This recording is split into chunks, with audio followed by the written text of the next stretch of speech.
प्रपंच विद्येचे सारथी या विशेष कार्यक्रमात करिअर मार्गदर्शक डॉक्टर नवनीत मानधनी यांनी 10वी नंतरच्या करिअरच्या वाटा याबाबत संवाद साधला आहे. पाहूया याचा दुसरा भाग. विद्यार्थी आता घरी आहेत, अजून कॉलेजेस सुरू व्हायला वेळ आहे, तर तुम्ही सांगताय त्याप्रमाणे एकतर त्यांनी मानसिक म्हणजे मेंटली प्रिपेअर करायला हवंय स्वतःला, याबरोबर आणखीन काय तयारी करायला हवी आहे? ऑनलाईन सेशन्सला त्यांना सामोरं जायचं आहे आणि हे सगळं ऑनलाईन अटेंड करायचं आहे.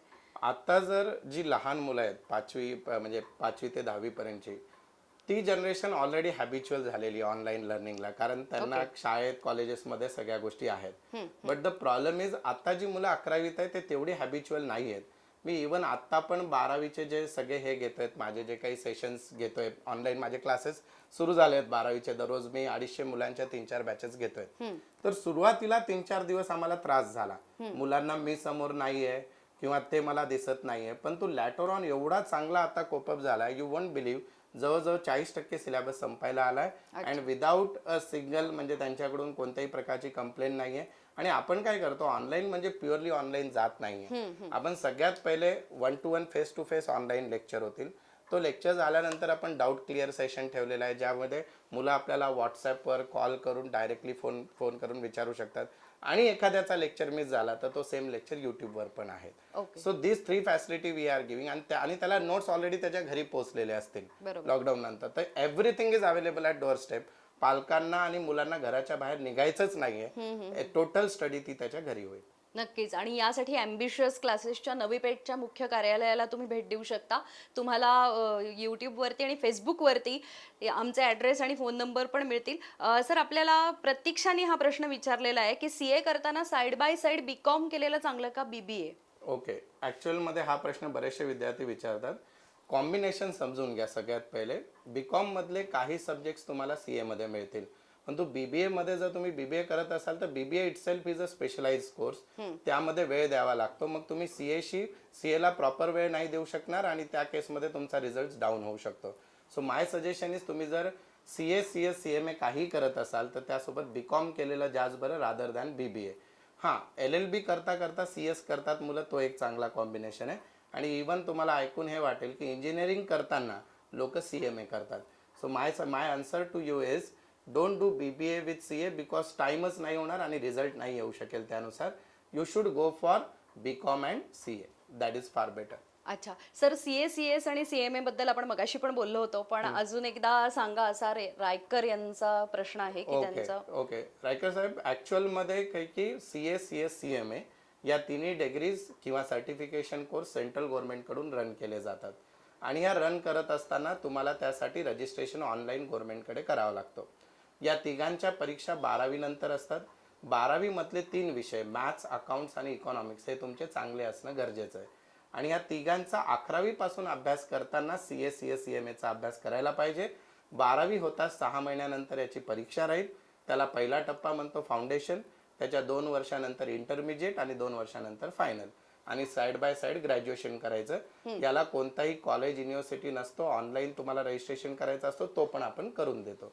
आणखी आपल्याला जास्त डिटेल माहिती असेल या सेशन नंतर पण तुम्ही कॉल केला तर आम्ही नक्की सांगू. अच्छा सर, ऋषिकेश चव्हाण यांनी पुढचा प्रश्न आपल्याला विचारला की बँक पोस्ट बद्दल सांगा किंवा बँक PO. ऍक्च्युअल मध्ये काय होतं की बँकिंग मध्ये करिअर करायचं असे मुलं ढोबळ मानाने विचारतात आणि त्यांना तर प्रश्नच कळत नाही. सगळ्यात पहिला हा गैरसमज काढून टाका की BCom बँकिंग मध्ये केलं तर बँकेत नोकरी लागतं. हा सगळ्यात मोठा गैरसमज.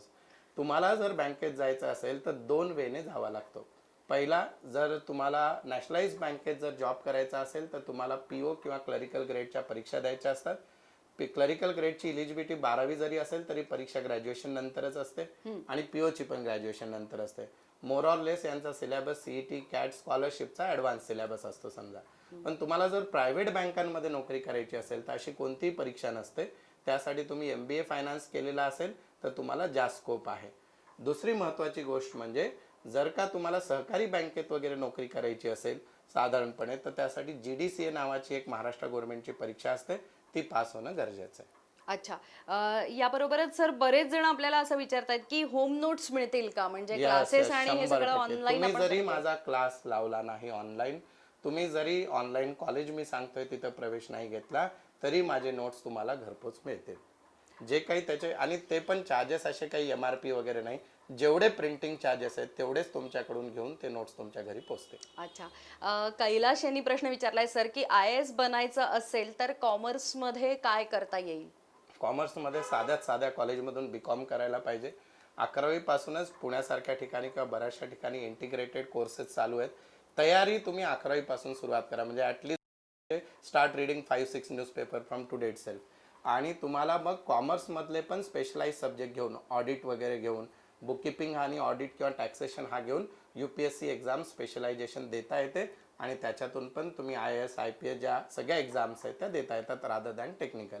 MPSC असेल UPSC दोन्ही पण एक्झाम कॉमर्समधून देता येतात. अच्छा. संगीता होनराव यांनी प्रश्न विचारलाय की इन्व्हेस्टमेंट बँकिंग मधल्या काय संधीज असतील इथून पुढे करिअरच्या दृष्टीने? आता सध्याच्या कंडिशनमध्ये एक गोष्ट लक्षात घ्या, आता जर विद्यार्थी 11वीत असेल तर आपण आजचं विचारू नये, 5 वर्षानंतरचा प्रश्न विचारायला पाहिजे. बरोबर आहे. So आजच्या गोष्टीला तुम्ही इन्व्हेस्टमेंट बँकिंगला काय स्कोप आहे म्हणजे तर मी म्हणणार सिच्युएशन खराब आहे. But at the same time if you are talking after 5 years definitely फार चांगलं हे असेल. आणि ज्या हिशोबाने कोरोनाचे काही पॉझिटिव्ह इम्पॅक्ट येत आहेत इकॉनॉमीवर किंवा आपण आत्मनिर्भर वगैरे आपण हा प्रयत्न करतो, इंडस्ट्रीयल रिव्हॉल्युशनचा आपण बोलतोय, तर त्या हिशोबाने लोकांची जशी इन्कम कॅटेगरी वाढेल आफ्टर 2 years 3 years तर डेफिनेटली त्याला फार चांगला स्कोप आहे. त्याचा मार्ग तुम्ही MBA थ्रू जाऊ शकतात किंवा शेअर मार्केटच्या काही एक्झाम्स देऊन पण तुम्ही पुढे जाऊ शकता. अच्छा.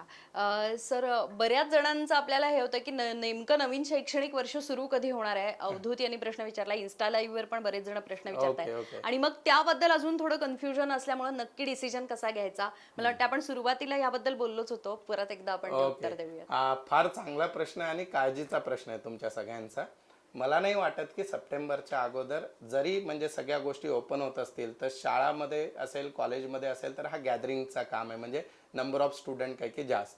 आणि ते बघताना सरकार हा नक्कीच निर्णय घेईल की जोपर्यंत सिच्युएशन सामान्य होणार नाही तोपर्यंत ॲट द मोस्ट सुरू होतील, पण तो ऑनलाईन कॉलेजेस आणि क्लासेस चालतील. प्रोबॅबली सप्टेंबर 15 नंतर चान्सेस आहेत. अगेन इट डिपेंड्स की सगळ्या अनसर्टनिटीमध्ये आहे, परंतु सध्याची सिच्युएशन बघून तरी वाटतंय की सप्टेंबर पर्यंत होईल. पण 10वीचा निकाल आल्यानंतर ॲटलिस्ट प्रोसिजर चालू होऊन जाईल ॲडमिशनची, वेदर इट्स ऑनलाईन ॲडमिशन किंवा 1-to-1 कॉलेज ॲडमिशन. अच्छा. सर उज्ज्वला रोकडे यांनी आपल्याला मेसेज केला होता तिने की 3 व्हिडिओज मी 11वीचे आतापर्यंत बघितले, हा 4था व्हिडिओ बघते आणि खूप छान गाईडलाईन्स इथे मिळता आहेत. थँक्यू उज्ज्वला या मेसेजबद्दल. आणखीन एक महत्त्वाचा प्रश्न सर असा विचारला जातोय, BBA आणि MBA यामधल्या करिअरच्या संधी याबद्दल तुम्ही सांगा. खरं सांगायचं झालं तर BBA हा कोर्स फार चांगला आहे, म्हणजे BCom मध्ये ज्या गोष्टी नाही आहेत त्या BBA मध्ये आहेत. परंतु तिथं मुलं चुकतात थोडेसे की BBA चांगल्या कॉलेजमधून केला तरच चांगला आहे. मी उलट मुलांना असं सजेस्ट करतो की तुम्ही BCom करा. BCom करताना तुम्ही CET आणि CATची 3 वर्ष दिवस रात्र तयारी करा आणि ज्यावेळेस तुमचा BCom पास व्हाल तेव्हा CET आणि CATचा जेवढा चांगला स्कोर येईल त्या बेसिसवर तुम्हाला MBAचा एक चांगला कॉलेज मिळेल आणि त्या कॉलेजवरून तुम्हाला नोकरी मिळणार आहे, BBA वरून मिळणार नाहीये. सो प्लीज तुमचा जो काही पार्ट आहे म्हणजे BBA आणि MBA is good, but if you are doing from good college. Otherwise नावाला BBA करायचं असेल तर त्यापेक्षा BCom करा, पैसे वाया घालू नका. परंतु हे 3 वर्ष वाया घालायचे नाहीये, त्यामध्ये तुम्हाला CET आणि CATची तयारी करायची आहे. त्याचा दुसरा फायदा असा पण होईल की तो सेम सिलेबस बँक PO एक्झामला पण आहे. गव्हर्नमेंटच्या जेवढ्या क्लास 3 क्लास 4 एक्झामचा सिलेबस सिमिलर असतो त्या पण तुम्ही देऊ शकता. अच्छा. सर अमृता यांनी प्रश्न विचारलाय, अमृता हर्डीकर, की कॉमर्सला कितपत स्कोप आहे? पालकांचा प्रश्न आहे पुन्हा एकदा, याबद्दलही आपण बोललोय खरं तर, पण त्यांचं असं म्हणणं आहे की पुन्हा एकदा सांगा, माझ्या मुलाला जर कॉमर्स साईडला इंटरेस्ट असेल तर आता त्याला जाऊ दे का या सगळ्या सिच्युएशन मध्ये? ऍक्च्युअल मध्ये या सिच्युएशन मध्ये सगळ्यात बेस्ट पर्याय कॉमर्स आहे. कारण तुम्ही सायन्समध्ये जाल, आज 11वी 12वी तुम्ही जर इंजिनिअरिंग किंवा कोणत्याही मेडिकलच्या कोर्सच्या बाबतीत 1.5 ते 2 लाख रुपये क्लासमध्ये खर्च होतील. त्यानंतर तो पास झाल्यानंतर तो पुढे विचार करणार आहे की मला इंजिनिअरिंग करायचंय, त्याचे 5 वर्ष लागतील आणि जॉबसाठी इंजिनिअरिंग नंतर परत MBA करतात.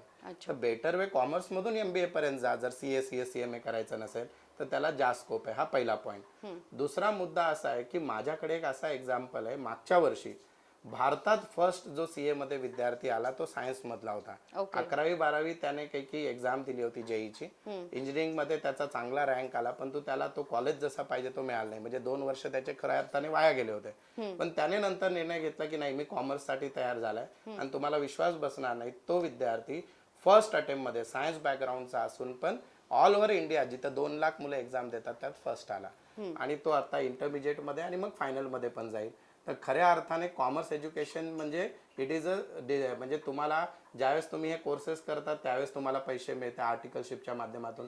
कोर्सच्या फीस जास्त नाही आहेत, रिझर्वेशन कुठंच नाही आहेत आणि साइड बाय साइड डिग्री करून तुम्हाला हे कोर्स म्हणजे आपण जसं LICचं ब्रीद वाक्य आहे जिंदगी के साथ भी जिंदगी के बाद भी, तसे हे जे कोर्सेस आहेत CA CS CMA तुम्ही जर पास झालात तरी जॉब आहे आणि नाही झाला इन केस मध्येपर्यंत आलात किंवा नाहीच झालात तर जे CAच्या ऑफिसमध्ये तुम्हाला ट्रेनिंग मिळते त्या बेसिसवर ज्युनियर अकाउंटंट सिनियर अकाउंटंट या इझिली जॉब अवेलेबल आहे. GST नंतर सगळ्यात जास्त तुटवडा चांगल्या अकाउंटंटचा आहे. अच्छा, निशा नायकवडी यांनी प्रश्न विचारलाय की कॉमर्स मधले मेन आणि ऑप्शनल सब्जेक्ट सांगा. Very good. हा प्रश्न आपल्याला कव्हर करायचा होता. ज्यावेळेस तुम्ही 11वी मध्ये ऍडमिशन घेणार आहात त्यावेळेस अकाउंट्स इकॉनॉमिक्स आणि लँग्वेज सेकंड लँग्वेज आणि इंग्लिश हे कंपल्सरी सब्जेक्ट आहेत. नंतर तुम्हाला सेक्रेटरियल प्रॅक्टिस नावाचा एक सब्जेक्ट असतो SP आणि त्याला ऑर असतो मॅथ्स. जर 10वी मध्ये मुलाचा मॅथ्स चांगला असेल तर त्यांनी मॅथ्स घ्यावं. त्याचा उपयोग पुढे कम्प्युटर लाईन मध्ये जाण्यासाठी CA CS CMA मध्ये जाण्यासाठी होतो. पण जर मॅथ्सची भीती वाटत असेल तर तुम्ही मॅथ्स न घेता SP घेऊ शकता. SP हा सब्जेक्टचं नाव सेक्रेटरियल प्रॅक्टिस. सेकंड थिंग म्हणजे लँग्वेज मध्ये बऱ्याचशा ठिकाणी गावाच्या ठिकाणी ज्या लँग्वेज आहेत त्या Hindi Marathi English second language आहेत. पण तुम्ही पुणे मुंबई औरंगाबाद सारख्या नाशिक सारख्या ठिकाणी फॉरेन लँग्वेज तुम्ही घ्यायला पाहिजे. जर्मन वगैरे चांगला स्कोप आहे त्यात पण पुढे करिअर करू शकता. आणि हे तुम्ही 11वीचा फॉर्म भरताना नक्की लक्ष द्या. आणि IT नावाचा एक सब्जेक्ट असतो जो कुठं काही कॉलेजमध्ये OCM ला ऑर असतो काही कॉलेजमध्ये लँग्वेजला. तर तो जर तुम्ही करत असाल तर त्याला तुम्हाला स्कोरिंग वाढण्यासाठी होतो. आणि एक महत्वाचं कॉमर्स जमेल त्यांनी इंग्लिश मीडियम मध्येच करायचं कारण पुढचे सगळे कोर्सेस इंग्लिश मीडियम. मी त्याच प्रश्नाकडे येणार होते की मग पुढचा प्रश्न असा असतो की मराठीतून कॉमर्स पण अवेलेबल आहे पण इंग्लिशचे फायदे काय होऊ शकतात करिअरच्या दृष्टीने. प्रॅक्टिकली बघायला झालं तर आपली मराठी ही इंग्लिश मध्येच झालेली आहे. आपले 50% वर्ड्स हे इंग्लिश म्हणजे एखाद्या वेळेस मी शब्द वापरला व्यवस्थापन म्हणजे तो कळणार नाही पण तो मॅनेजमेंट म्हणून कळेल. तर इंग्लिश कॉमर्सची तेवढी अवघड नसते. तर माझा हा सल्ला असेल जरी 10वीत 35 मार्क मिळाले असतील तरी त्या विद्यार्थ्याने इंग्लिशमध्येच कॉमर्स करायला पाहिजे. म्हणजे मी मराठीचा विरोधक नाही आहे, भाषा बोला सगळ्या चांगल्या गोष्टी आहे पण ही ग्लोबल लँग्वेज आहे ज्यात आपल्याला करिअर करणं सोपं जाईल आणि तो फायदेशीर ठरेल. माझ्याकडे एक 10वी मध्ये एकदा नापास झालेला विद्यार्थी इंग्लिशमध्ये 11वीत कॉमर्समध्ये आला. काही परिस्थिती घरची खराब होती. त्याला 11वी मध्ये अकाउंट्समध्ये 99 मार्क आहे, 12वी मध्ये 80% आणि आता तो CA फायनलमध्ये. तर हे मराठीचं मी मराठी मीडियमचा आहे सेमी मराठी मीडियमचा आहे मला जमेल का नाही झेपेल का नाही हे डोक्यातून काढून टाका. हार्डवर्क करायची जर तयारी असेल तर नक्की कॉमर्समध्ये चांगले करिअर अवेलेबल आहेत. अच्छा सर, अजून एक इंटरेस्टिंग प्रश्न एका विद्यार्थीने विचारलाय की CA सोबत GST स्पेशलिस्ट बनायचं असेल तर स्कोप वाढू शकतो का? नक्की नक्की. आता सगळ्यात जास्त स्कोप जो आहे CA ची जी प्रॅक्टिस वाढली आहे ती GST मुळे वाढलेली आहे. तर तुम्ही नक्कीच काही की GST ज्या आर्टिकलशिप फर्म मध्ये तुम्ही जॉईन कराल CAच्या फर्म मध्ये त्यांच्याकडे GSTचा जर प्रॅक्टिस चांगली असेल तर तुम्ही GST स्पेशलायझेशन बनवू शकता. असं काहीच नाही. अच्छा सर, पृथ्वी पाटीलनी प्रश्न विचारलाय CBSE कंटिन्यू ठेवलं जर कॉमर्स करताना तर काय फरक पडेल किंवा काय त्याच्यामुळे? दोन गोष्टी आहेत. CBSE कंटिन्यू करण्यात तुमच्या डोक्याचा ताण जाईल की तुम्ही म्हणणार 10वी पर्यंत माझा तोच कॉलेज होता मला 11वी 12वीत मिळाला. पण त्यासोबत तुम्हाला दुसरा करिअर करताना वेळ देता येणार नाही मुलांना.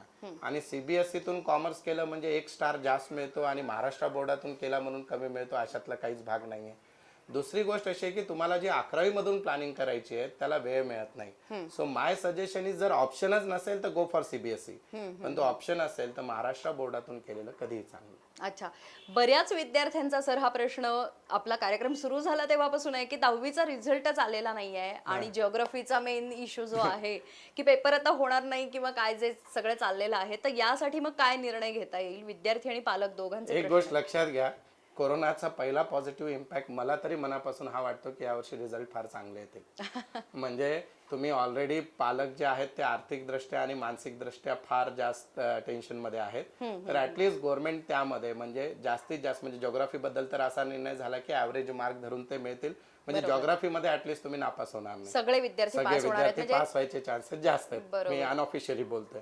आणि सेकंड थिंग अशी आहे की हा जेव्हा पण होईल रिझल्ट येईल त्यावेळेस एक गोष्ट लक्षात ठेवून चाला की एवढ्या सगळ्या परिस्थिती देऊन पण जर तुम्ही पास होऊ शकत नसाल कॉमर्समध्ये म्हणजे 10वी मध्ये तर खरंच फार कठीण आहे. तुम्ही परत एकदा प्रयत्न करा, स्वतःला विचारा आपण किती कमी पडतोय. पण 10वीचा निकाल प्रोबॅबली जूनच्या एंड पर्यंत यायला पाहिजे. म्हणजे आता जे सहसा सेकंड वीक मध्ये यायचा लास्ट वीक पर्यंत येईल आणि त्याचा फायदा तुम्ही सगळ्यांनी घ्यायचा आहे. नक्कीच मला वाटतं ही एक चांगली संधी आहे विद्यार्थ्यांसाठी स्वतःचं पण परीक्षण करण्याची की आपण नक्की कशात कमी पडतोय. आशिष साठे प्रश्न विचारतायत, BA इकॉनॉमिक्स बद्दल पण सांगा. BA इकॉनॉमिक्स करताना तुम्हाला सेम 12वी नंतर जे कॉलेजेस कुठून करतायत दॅट इज इम्पॉर्टंट. पुण्याचं जर बोलत असाल तर Fergusson college is one of the best in India. त्या व्यतिरिक्त तुम्हाला पोस्ट ग्रॅज्युएशन पण करायला पाहिजे, फक्त BA इकॉनॉमिक्स न करता MA इकॉनॉमिक्स करायला पाहिजे. आणि MA इकॉनॉमिक्स करण्यासाठी पुण्यात इकॉनॉमिक्ससाठी इन्स्टिट्यूट आहेत, वेगळं गोखले इन्स्टिट्यूट आहे, फर्ग्युसन कॉलेज आहेत, मॉडर्न कॉलेज, SP कॉलेज आहेत, इवन सिम्बॉसिस आहे. अशा ठिकाणून जर केलात आणि त्यासोबत तुम्ही स्टॅट्सचा साईड बाय साईड अभ्यास करायला पाहिजे. ज्यांना इकॉनॉमिक्समध्ये जायचं आहे त्यांचा स्टॅट्स पण चांगला असेल तर पुढे गव्हर्नमेंट सेक्टरमध्ये किंवा इक्विटी मार्केटमध्ये चांगली संधी होऊ शकते. अच्छा सर, राधिका यांनी प्रश्न विचारलाय, इंटरमिजिएट नंतर आर्टिकलशिप करता येते का आणि त्या बाबतीत काय मग ओपनिंग्स राहतात? आता ऍक्च्युअल मध्ये फाउंडेशन नंतर आर्टिकलशिप जी करायचा जो नियम आहे तो फर्स्ट ग्रुप देताना, फर्स्ट ग्रुप झाल्यानंतर असे वेगवेगळे हे आहेत, that is up to student. Graduation नंतर तुम्ही जर करत असाल तर आर्टिकलशिप त्यावेळेस सुरुवात करावी लागते. आणि आर्टिकलशिप म्हणजे काय, CAच्या ऑफिसमध्ये जाऊन तुम्हाला प्रॅक्टिकल सगळं शिकायचं आहे. इट अगेन तुम्ही तुमच्या लोकल प्लेसवर करू शकता किंवा चांगली फर्म असेल तिथं करू शकता. अगेन आर्टिकलशिप करताना तुमचा ऑप्शन क्लिअर पाहिजे की तुम्हाला पुढे जॉब करायचं आहे का प्रॅक्टिस करायची आहे. प्रॅक्टिस करायची असेल तर आम्ही सांगतो मीडियम आणि स्मॉल फर्म मध्ये जा. जॉब करायचा असेल तर Big 4 जे आहेत त्यांच्यामध्ये जायला पाहिजे. तर आर्टिकलशिपचा ऑप्शन जे इन्स्टिट्यूटचे नॉर्म्स आहेत, आता CS आणि CMA मध्ये पण 1-1 वर्षाची कंपल्सरी आर्टिकलशिप आलेली आहे. CA मध्ये ही आर्टिकलशिप 3 वर्षाची आहे. एकदा फाउंडेशन नंतर सुरू होईल आणि नंतर ग्रुप झाल्यानंतर असेल. अच्छा, सृष्टी शिपेकर यांनी प्रश्न विचारलाय, सर PhD बद्दल पण गाईड करा की कशा पद्धतीने. आता PhD कशात करायचे हे त्यांनी मेन्शन केलेलं नाहीये, पण आपण कॉमर्सच्या दृष्टीने धरून चालू. जर तुम्हाला PhD करायची असेल तर 2 ऑप्शनने करता येतं. सगळ्यात पहिले तुम्हाला पोस्ट ग्रॅज्युएशन करणं कंपल्सरी आहे. कॉमर्स मध्ये असेल, मॅनेजमेंट मध्ये असेल. पोस्ट ग्रॅज्युएशन झाल्यानंतर तुम्हाला त्याची एंट्रन्स एक्झाम असते PhDची. ती दिल्यानंतर, क्लिअर केल्यानंतर तुमचा रिसर्चचा सब्जेक्ट द्यावा लागतो. तो याच्यावर आतापर्यंत कोणी रिसर्च केलेला नसावा, मग तुम्ही PhD करू शकता. This is one way. Second way, काही जण MPhil करून मग PhD करतात. तो प्रॉपर वे आहे की तुम्हाला रिसर्चची सवय लागते आणि मग तुम्ही करू शकता. पण तू PhD करण्यासाठी एंट्रन्स एक्झाम कंपल्सरी आहे. अच्छा, माया यांनी एक प्रश्न विचारलाय की आर्मीमध्ये जायचं आहे आणि प्लस कॉमर्स साईड आहे, तर मग या दोन्हीचं टायअप कसं होऊ शकेल आणि काय पद्धतीनं करावं लागेल? तुमचा फुल फोकस त्यावेळेस आर्मीशी रिलेटेड एक्झाम्स आणि त्या गोष्टीवर असायला पाहिजे. आणि कॉमर्सला जस्ट ग्रॅज्युएशन म्हणून तुम्ही प्रायोरिटी द्या, म्हणजे हे सेकंडरी ठेवायला पाहिजे. ऍट दॅट टाइम फक्त एक फर्स्ट क्लास मिळेल असा मिळतो कॉमर्समध्ये मिनिमम एफर्ट्स घेऊन, आणि त्यासोबत तुम्ही आर्मीवर फोकस करायला पाहिजे. बरोबर. सर, पुन्हा BBA आणि MBA बद्दल बरेचसे क्वेश्चन्स विचारले जात आहेत आणि मग IIMs मध्ये पण हे आहे का याबद्दलही पुन्हा बरेच विद्यार्थी विचारतात. IIMs काय आहे की भारतातले जे बेस्ट MBA इन्स्टिट्यूट आहेत, इंदोरमध्ये, अहमदाबादमध्ये, कोलकातामध्ये IIMsचे इन्स्टिट्यूट आहेत, त्यामध्ये जर आपल्याला MBA करायचं असेल तर ग्रॅज्युएशन नंतर CAT एक्झाम द्यावी लागते. ओके. आणि 12वी नंतर MBA करता येतो या इन्स्टिट्यूटमध्ये. त्याची पण एक एक्झाम असते, एंट्रन्स एक्झाम. ती देऊन तुम्ही इंटिग्रेटेड BBA त्यांच्याच इन्स्टिट्यूटमध्ये करून MBA करू शकता. ओके. जर 12वी नंतर करायचं नसेल तर BCom करा. BCom करताना 2.5 वर्षाचा वेळ मिळेल. त्या 2.5 वर्षात तुम्ही कम्प्लीट काही पूर्ण एंट्रन्सची CET, CAT, ATMA या वेगवेगळ्या एंट्रन्स एक्झाम होतात, त्यांची तयारी करायची आणि मग MBA देऊ शकता. ओके. सुनीता गायके यांनी एक प्रश्न विचारलाय, सर अलीकडे इव्हेंट मॅनेजमेंटला खूप महत्व आहे, तर मग इव्हेंट मॅनेजमेंटमध्ये काय करता येईल? हे कॉमर्सची लाईन असू शकते का आणि या सगळ्याबद्दल त्यांना शंका आहेत. कॉमर्सच्या विद्यार्थ्याची सगळ्यात चांगली गोष्ट म्हणजे तो वर्तुळाकार आहे, कुठेही फिट होऊ शकतो. त्याला जिथं पाठवलं ते पाण्यासारखं आहे, कोणत्याही फील्डमध्ये पाठवा, he can take is shape.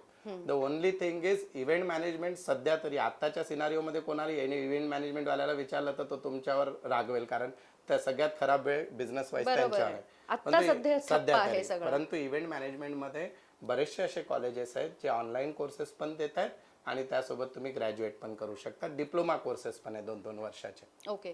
Jagdish Pawar यांनी प्रश्न विचारला आपल्याला की बिझनेस ओरिएंटेड ऑप्शन्स कॉमर्स धरून काय काय असू शकतात? Very good. जर तुमचा फॅमिली बिझनेस असेल तर खरं तर मुलांना BCom झाल्यानंतर मुंबईमध्ये 2 असे चांगले इन्स्टिट्यूट आहेत की जिथं तुम्ही MBA इन फॅमिली बिझनेस करू शकता, जे फार इवन पुण्यात पण आहेत.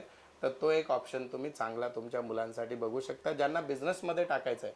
एक गोष्ट लक्षात घ्या, तुमचा ऑलरेडी एक्झिस्टिंग बिझनेस असेल तो तुमचा पाल्य आज ना उद्या सांभाळणार आहे, पण तो एज्युकेट होऊन जो सध्या ट्रेंड चालू आहे तो शिकून जर तो त्यात आला तर नक्कीच तुमचा बिझनेस जो आहे तो मल्टिपलमध्ये ग्रो करेल. ओके.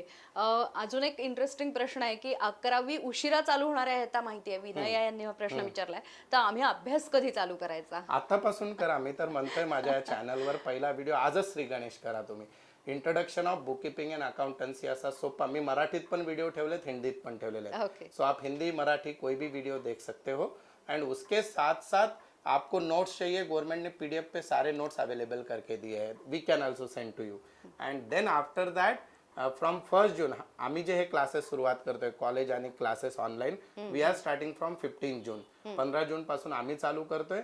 आणि आम्ही जेव्हा पुण्यात हा क्लास घ्यायचो सगळ्या विषयाचा वगैरे फिजिकल, त्याची फीस 30 आणि 35,000 वर्षभराची असायची. सध्याची कंडिशन बघून सगळे subject including test series, including revision, सगळं आम्ही त्याची फीस फक्त 15,000 रुपये ठेवली. ओके. त्यात पण एखादा विद्यार्थी म्हणत असेल की सर मला सगळे विषय नाही, फक्त अकाउंट अवघड जातो, तर तो फक्त आम्ही 6,000 रुपयाला शिकवणार आहोत. ओके. आणि कॉलेज पूर्ण वर्षभरात फक्त 10,000 रुपयासाठी आम्ही त्यांना पूर्ण वर्षभरासाठी कॉलेजमध्ये पण ऍडमिशन. आता यापेक्षा आम्ही जास्त काहीच करू शकत नाही. नक्कीच. सर ॲम्बिशियस क्लासेसचे ऍडमिशन्स कधीपासून ओपन होत आहेत असा प्रश्न निशा यांनी विचारलाय आणि अजून 2-3 स्टुडंट शुभस्य शीघ्रम. तुम्ही आजपासून पण फोन करून ऍडमिशन घेऊ शकता. यासाठी आपल्या पेजवरती आपले फोन पेजवर आहेत, नंबर्स phone number. आहेत, ते तुम्ही फॉलो करू शकता. अभ्यासाबद्दल तुम्ही खूप छान मुद्दा मांडलात. खरं तर अभ्यास ही नेव्हर एंडिंग प्रोसेस असावी, म्हणजे कधीच तो थांबू नये. त्यामुळे आता ही सगळी परिस्थिती अशी आहे म्हणून विद्यार्थ्यांनी मला वाटतंय फार त्याचा फायदा न घेता अभ्यासात राहिलेलं जास्त चांगलं आहे त्यांच्या करिअरच्या दृष्टीने. तुम्हाला काय वाटतं? ऍक्च्युअल मध्ये ही ऑपॉर्च्युनिटी आहे. म्हणजे पालक जर ऐकत असतील हा शो, की तुम्ही जर बघितलं असेल की मागच्या 50 दिवसापासून या मुलांनी मोबाईल, टीव्ही आणि खाली त्यांना जाता येत नाही, तुमचं डोकं, या 3 गोष्टी खाल्ल्या असतील. तर आता जर खऱ्या अर्थाने तुम्हाला त्यांचा टाइम मॅनेज करायचा असेल तर मी 2 ते 3 तास त्यांना एंगेज करू शकतो माझ्या लेक्चर्स मधून आणि नोट्स मधून. आपण त्यांचा फीडबॅक घेऊ शकतो. आणि ज्या गोष्टीची सुरुवात तुम्ही लवकर केली, म्हणजे तुम्ही कोणत्याही सीए ला विचारा, कॉमर्स ग्रॅज्युएटला विचारा, 11वी हा खरं तर रेस्ट इयर नसून फाउंडेशन इयर आहे. तो तुम्ही जेवढा परफेक्ट कराल तो कामाचा आहे. त्यासोबत मी आणखी एक सांगतो, आपल्याकडे एक इन्स्टिट्यूट आहे ज्यांच्याकडून ऑनलाईन कोर्सेस पण अवेलेबल आहेत, कम्प्युटरचे बेसिक्स, ते पण तुम्ही घरी बसून शिकू शकता. आणि त्यासोबत या मुलांनी फॉरेन लँग्वेज शिकायची असेल, प्रत्येक गोष्ट युट्यूबवर अवेलेबल आहे, त्यावर या मुलांनी वेळ घातला तर जास्त चांगलं. ओके. सर सीए साठी कोचिंग किती इम्पॉर्टंट आहे आणि सेल्फ स्टडी कशा पद्धतीने, असा प्रश्न राधिका बाधे फार चांगला आहे प्रश्न. की ऍक्च्युअल मध्ये सीए इन्स्टिट्यूट मध्ये जेव्हा तुम्ही रजिस्ट्रेशन करता फाउंडेशन साठी, इन्स्टिट्यूट कडून तुम्हाला कोर्स मटेरियल मिळतो, तुम्ही स्वतः अभ्यास करू शकता. फक्त कोचिंगचा फायदा असा होतो की तुम्हाला शॉर्टकट्स कळतात, इम्पॉर्टन्स कळतो आणि ते कन्सेप्ट थोडे अवघड असल्यामुळे कोणीतरी शिकवायला पाहिजेत. आणि सध्याच्या या कंडिशनमध्ये, म्हणजे ज्यावेळेस सीए फाउंडेशनची फी 70 आणि 80,000 रुपये होती, आता ऑनलाईन मध्ये 20 आणि 25,000 रुपयाला पूर्ण कोर्स अवेलेबल आहे. म्हणजे इव्हन आपले माझे जे टायअप आहेत अगरवाल क्लासेस, त्यांच्याकडून हा कोर्सेस तुम्हाला हे कोर्सेस मिळू शकतील. आणि एकदम रिझनेबल प्राइस मध्ये, जोपर्यंत विद्यार्थी पास होत नाही ती लोक सपोर्ट देतात. अच्छा. सर लँग्वेजेस बद्दल आपण मगाशी बोललो, फ्रेंच, जॅपनीज, तर याचा कॉमर्स मध्ये कसा उपयोग होऊ शकेल करिअरच्या दृष्टीने, असा एक प्रश्न माझ्या बऱ्याचशा स्टुडंट आहेत, कमीत कमी 7 ते 8 आहेत ज्या आता रिसेंट मधल्या. एका स्टुडंटने जर्मनच्या सगळ्या लेवल्स पास केलेल्या आहेत, एकने जॅपनीज केलेल्या आहेत, आणि त्या घरी बसून ट्रान्स्क्रिप्शनचा जॉब करतात, बुक वगैरे ट्रान्सलेट करतात, डॉक्युमेंट ट्रान्सलेट करतात. अँड यू वोंट बिलीव्ह, रोज 4 ते 5 तास काम करून त्यांना महिना 40 ते 50,000 मिळतोय. आणि इवन आजकाल 7वी पासून शाळेत जर्मन आणि फ्रेंच शिकवण्यासाठी टीचर्स पाहिजेत. If you teach foreign language also to the technician, to the student, तरी त्यामध्ये फार चांगला स्कोप आहे. अच्छा. अजून एक प्रश्न सर, की करिअर ऑप्शन्स आपण बघतोय, पण अभ्यासाच्या दृष्टीने जेव्हा फाउंडेशनचा अभ्यास असतो तो 12वी पासून चालू करावा का, आणि त्या दृष्टीने काय मार्गदर्शन? आपला हा कार्यक्रम आज ठेवण्यामागचा पर्पज असतो आहे की तुम्ही जगाच्या मागे राहू नका. You should start your study from 11th itself. 11वीचे 3 महिने पहिले बेसिक शिकून घ्या कॉमर्स, मेनली अकाउंट्स आणि इकॉनॉमिक्स या 2 सब्जेक्टचा. आणि नंतर इमिजिएटली ऑक्टोबर पासून तुम्ही सीए फाउंडेशनचा अभ्यास सुरुवात करायला पाहिजे. 2 वर्षाचा वेळ मिळेल. मी तुम्हाला चॅलेंज करतो, सिन्सिअरली जर क्लासेस केलेत, होमवर्क केलात, तर असा एकही विद्यार्थी आजपर्यंत सीए फाउंडेशन फेल झालेला नाहीये. आमच्याकडे तरी अगरवाल क्लासमध्ये जिथे आपण सीएचे हे घेतो, पासिंग पर्सेंटेज असे जी मुलं जे 11वी पासून सीएचा क्लास लावत आहेत त्यांचा 80 ते 90%, इन्स्टिट्यूटचा 20-22% रिझल्ट येतो. पण तो 11वी पासून जे विद्यार्थी आहेत त्यांचा 80-90% येतो. अच्छा सर, CBSE आणि स्टेट बोर्डच्या सिलेबसमध्ये किती फरक आहे आणि विद्यार्थ्यांनी नेमकं काय चूज फार करायचं? मला जास्त फरक आहे. सीबीएसईचा जो सिलेबस आहे तो स्टेट बोर्ड पेक्षा नियर अबाउट ट्वाइस आहे, डबल आहे. सीबीएसई मध्ये थेरॉटिकल पार्ट जास्त आहे, स्टेट बोर्ड मध्ये न्यूमेरिकल पार्ट जास्त आहे. आणि कॉमर्स जो आहे तो न्यूमेरिकल वर जास्त चालतो. सीबीएसई ज्या कॉलेज किंवा शाळांमध्ये तुम्ही ऍडमिशन घेणार असाल तिथं जर सगळ्या गोष्टी फार प्रॉपर असतील, कारण याचे क्लासेस पण नसतात सीबीएसईचे, आपण ते पण प्रोव्हाइड करायला सुरुवात करतोय. आणि त्यांची फीस, समजा मी कॉमर्स 11वी पूर्ण वर्षभरात 6,000 शिकवतो अकाउंट्स, तर सीबीएसईचा जर 11वीचा विद्यार्थी आला तर आम्ही 30-25 हजार रुपये फीस घेतो आणि पॅरेंट्स देतात पण. ओके. म्हणजे कारण त्यांचा सिलेबस अवघड आहे, इथं 12 टॉपिक आहे तिथं 25 आहे. अच्छा, दोन्ही शिकल्यानंतर पुढे फेल कोणी होतं का? दोन्ही पण होत नाही. सीए झालेले विद्यार्थी मॅक्सिमम या बोर्डचे आहेत, त्या बोर्डचे तर आणखी येत आहेत. So there is no difference in the degree. Graduation परत सीबीएसई मध्ये नसणार आहे, तो नॉर्मल असणार आहे. So my suggestion is if possible go for Maharashtra board. अच्छा, ग्राफिक डिझाईन बद्दल पण सांगा, असाही एक सारखा प्रश्न आपल्याला विचारला जातो. ऍक्च्युली ॲनिमेशन असेल किंवा मग मल्टीमीडिया असेल, त्या फील्डला पण फार जास्त स्कोप आहे. मी तुम्हाला म्हणेल की आता सरकारने, महाराष्ट्र सरकारने मेनली तुमच्या मुलांच्या कल चाचणी केलेल्या आहेत. त्यात काय आलेलं आहे, तो जर क्रिएटिव्ह असेल तर ग्रॅज्युएशन हे अकॅडमिक एज्युकेशन चालू ठेवा. त्यासोबत पुण्यात किंवा बऱ्याचशा ठिकाणी ऑनलाईन कोर्सेस अवेलेबल आहेत किंवा चांगल्या इन्स्टिट्यूटमधून जर त्या मुलात क्रिएटिव्हिटी असेल तर नक्की ग्राफिक डिझाईनला फार चांगला ऑप्शन आहे, प्रोव्हाइडेड त्या मुलात ती क्रिएटिव्हिटी पाहिजे.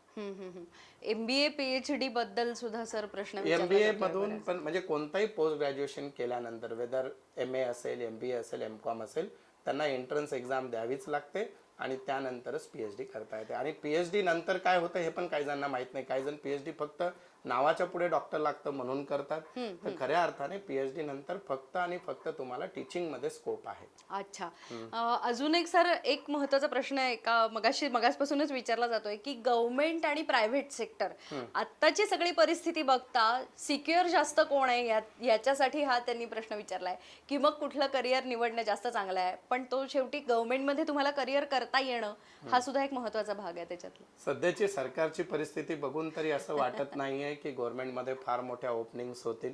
आणि ओपनिंग झाल्यानंतर तुम्ही त्यात टिकणार, सगळे हर्डल्स पार करून, रिझर्वेशन, कॉम्पिटिशन, बाकी जे आपण मधल्या गोष्टी बोलतो त्या सगळ्या. So always there is a scope to the private thing. आणि प्रायव्हेटमध्ये ऑपॉर्च्युनिटी तुमच्या वर्कला आहे, तुमच्या टॅलेंटला आहे. तर तुम्ही किती चांगला फाउंडेशन तयार करून अभ्यास केलाय त्यावर डिपेंड करतं की ऑपॉर्च्युनिटी कशात आहेत. मी असं म्हणतो की opportunity word is change person to person. ज्याची हार्डवर्क करायची तयारी आहे तो स्वतःच्या पायावर स्वतःचा सुरुवात. मी ज्यावेळेस MCOM होतो तेव्हा CA चे क्लासेस घेतलेत, मी CA नाही आहे. सो इट डिपेंड्स की तुम्ही कसं त्या संधीचा फायदा घेता आणि त्यावर ऑपॉर्च्युनिटीज क्रिएट होतात. बरोबर. सर, MBA करावं का कॉमर्स ग्रॅज्युएट झाल्यानंतर, आणि मग त्याचा कितपत फायदा होतो असा एक प्रश्न आहे. कारण तुम्ही आज जर 11वी पासून MBA बोलत असाल तर ही गोष्ट आजपासून 7 वर्षानंतरची आहे. 7 वर्षानंतर त्याला काय स्कोप राहणार आहे, किंवा MBAचा कोर्स पहिले 5 स्पेशलायझेशन होते, आता 25 आहेत. त्यावेळेस पर्यंत 100-110 होतील आणि मे बी तुम्ही पुण्यात बसून सिंगापूरहून MBA करू शकाल, कारण एज्युकेशन पूर्ण ग्लोबल होत चाललेलं आहे. तर नक्कीच MBA कोर्स हा बिझनेससाठी फार चांगला आहे. तुमची पर्सनॅलिटी तशी पाहिजे, नवीन नवीन गोष्टी शिकून घ्यायची तयारी, इंग्लिशचा बेस चांगला करा या काळात, तर नक्कीच MBA फार चांगला करिअर ऑप्शन आहे. मला वाटतंय बरेचसे आपण सर प्रश्न कव्हर केलेले आहेत आणि विद्यार्थ्यांचे प्रश्न हे न थांबणारेच असणार आहेत. तुम्हाला समअप करायचं आहे? Yes yes. मुलांना, मी सगळ्या गोष्टी आपण ज्या डिस्कस केल्यात त्या नीट ऐका मी काय काय बोलतोय. सगळ्यात पहिली गोष्ट, तुम्हाला कोणताही करिअर डिसिजन घेण्यासाठी अडचण येत असेल, मेनली कॉमर्ससाठी, तर कृपया करून आमच्या क्लासच्या नंबरवर किंवा मला कॉन्टॅक्ट करा. मी 1 to 1 वेळ देईल. तुम्ही माझ्याकडे क्लास नाही लावला तरी चालेल, मी जे कॉलेज म्हणतोय तिथं ॲडमिशन घेतला नाही तरी चालेल. आपल्याला कॉमर्समध्ये चांगला करिअर घडवायचा आहे, एवढं पुण्याचं काम मी या कोरोनाच्या ह्याच्यात करू शकतो. दुसरी महत्त्वाची गोष्ट, तुम्हाला क्लास न लावता क्लासचे नोट्स पाहिजे, ते पण तुमच्या घरी घरपोच मिळतील. तिसरी महत्त्वाची गोष्ट, कॉलेज आणि क्लास सगळं जर माझ्याकडे पाहिजे असेल, सगळं अवेलेबल आहे. वर्षभराची फीस 15,000 क्लासची, 10,000 कॉलेजची, यात तुम्हाला पुण्यात ॲडमिशन मिळेल.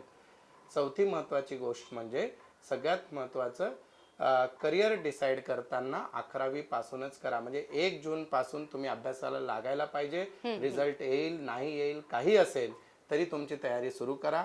या चॅनलवर माझे इंट्रोडक्शनचे व्हिडिओज आहेत, ते बघा. पुढचे बघू नका, ते लगेच कळणार नाहीत. तर तो बघून तुम्ही सुरुवात करू शकता. आपण 11वीचे क्लासेस 15 जून पासून चालू करतोय आणि करिअर 11वी पासूनच CA, CS आणि CMA ची तयारी पण मी करून घेतो. त्यासाठी पण तुम्ही कॉन्टॅक्ट करू शकता. आणि या व्यतिरिक्त तुमचे कोणतेही प्रश्न असतील, हा जो यूट्यूबचा चॅनल आहे ॲम्बिशियस कॉमर्स क्लासेस किंवा माझा पेज आहे किंवा हा इंस्टाग्रामचा आहे, या सगळ्या ठिकाणी तुम्ही प्रश्न टाका. आज मे बी 2-3 हजार प्रश्न येतील. मी सगळ्यांची उत्तरं द्यायचा प्रयत्न करेन. 1 to 1 कॉल करा. आणि मेनली आता जर तुमचे कोणी मित्र 12वीत असतील, कॉलेजेस बंद आहेत, घरी ती मुलं आहेत, तर त्यांचे पण ऑनलाईन क्लासेस सुरुवात झालेले आहेत. मी एक माझी सामाजिक जबाबदारी समजून त्यांचा अर्धा सिलेबस पास होईपर्यंत सगळा यूट्यूबवर फ्रीमध्ये टाकलेला आहे. ते विद्यार्थी तो पण अटेंड करू शकतात आणि नक्की तुम्ही याचा फायदा घ्या. आणि वेळ खराब आहे, परंतु जसे चांगले दिवस गेलेत, वाईट आले, तर वाईट पण जातील, चांगले दिवस पण येतील. आणि आपण फक्त धीर धरून फक्त करिअरची प्लॅनिंग आजपासूनच करा. So thank you friends. नक्कीच मला वाटतंय प्रोफेसर डॉक्टर नवनीत मानधनी सरांनी खूप योग्य असं मार्गदर्शन केलं आणि त्याचबरोबर त्यांनी विद्यार्थ्यांसाठी खूप काही गोष्टी अवेलेबल करून दिलेल्या आहेत आत्ताच्या काळामध्ये. सो आजूबाजूची परिस्थिती निगेटिव्ह वाटत असली तरी आपण किती पॉझिटिव्ह राहू शकतो या सगळ्यामध्ये आणि करिअरच्या दृष्टीने पॉझिटिव्हली विचार करायचा असेल तर नवनीत मानधनी सरांसारखे अनेक सर आपल्या सोबतीला आहेतच. तुम्हालाही ॲम्बिशियस क्लासेसमध्ये जर ॲडमिशन घ्यायची असेल किंवा ॲम्बिशियस क्लासेसच्या आजच्या या सगळ्या आमच्या FB लाईव्हबद्दल पुन्हा एकदा काही बघायचं असेल तर आमच्या FB पेजला, इंस्टाग्रामला आणि यूट्यूब चॅनलला तुम्ही भेट देऊ शकता. तिथेच आमचे फोन नंबर सुद्धा आहेत. तुम्हाला ॲडमिशन संदर्भातल्या किंवा पुढच्या कुठल्या करिअर संदर्भातल्या काही गायडन्सची आवश्यकता असेल तर तुम्ही नक्कीच आम्हाला कॉल करू शकता. आणि मेनली या पूर्ण प्रोग्रामचा एक आपण प्रॉपर एडिटिंग करून एक एपिसोड तयार करणार आहोत. तो आपला पुण्यातला न्यूज चॅनल आहे पुणे दर्पण, त्यातून तुम्हाला मिळेल आणि त्यासोबत यूट्यूबवर पण ही लिंक अवेलेबल असेल. So thank you friends. Thank you very much. All the best.